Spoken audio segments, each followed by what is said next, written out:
He was a low-ranking KGB officer undercover in Copenhagen when Oleg Gordievsky was spotted and recruited inside this badminton hall by the British MI6 Chief of Station in 1974.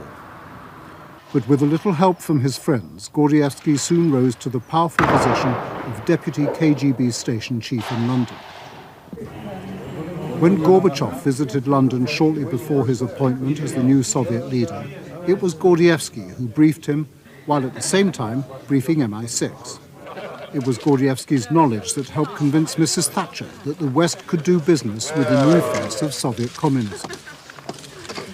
By 1985, MI6 had helped Gordievsky become KGB Station Chief Designate in London, an immensely powerful position for a defector in place.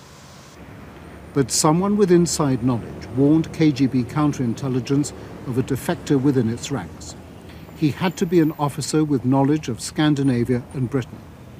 Gordievsky was one obvious suspect. He was immediately recalled to Moscow, drugged, interrogated, and prepared for the worst. But MI6 rescued him and helped him escape to the West. Such was his importance to London and Washington that he met President Reagan and was personally debriefed several times by Vice President Dan Quayle. But in the light of the Ames revelations, should this triumph for Western intelligence now be reassessed? Did you meet Ames when you were in Washington? I have met Ames, yes, and not once, several times. During the debriefings in Washington, he participated in them. And I remember that once he even chaired the meeting. Apart from it, he was supposed to read all the material from the debriefings where he hadn't been present. Not all material was sent directly to the Central Intelligence Agency, but probably 75% of it. And I presume now, yes, those 75% of my information, of my material, must have gone to Moscow. For 9 years now, for nearly 9 years, I've been guessing who was the man, who was the source who had betrayed me.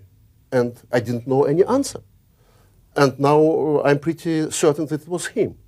Because firstly in the KGB, they mentioned to me, quite boasting really, that Mr. Gordievsky, if you only knew from what a peculiar source we have learned about you. It was point one. Second point, I realized that they received the information about me being a secret British agent probably in the beginning of May, '85. And then the 17th of May, I was recalled to Moscow, where I was, interrogated, suspended, and nearly lost my life.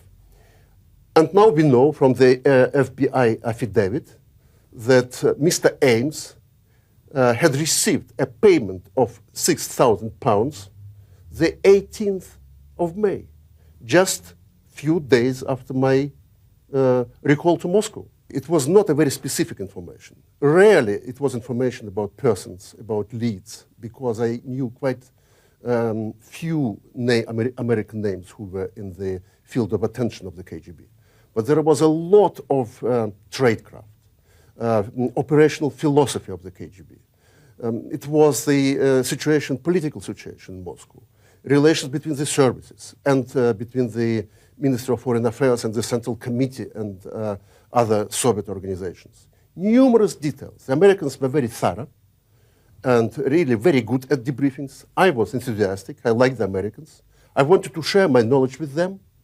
And now I realize he was sitting there, which means that everything, all my enthusiasm, all the nuances of my information, he must have passed to the KGB. It's very disappointing. If he hadn't betrayed me, I would have stayed as head of station in London for a number of years, and I would have been able to go on providing the British government, first of all, but also the American government, with intelligence about Soviet intentions, about KGB intrigues, about the development inside the Soviet Union, how the Soviet Union was crumbling and beginning his policy of compromises with the West. An important, very dangerous transitional period in the history of the relations between East and West. And it was all lost because I had to interrupt my activity as a British agent.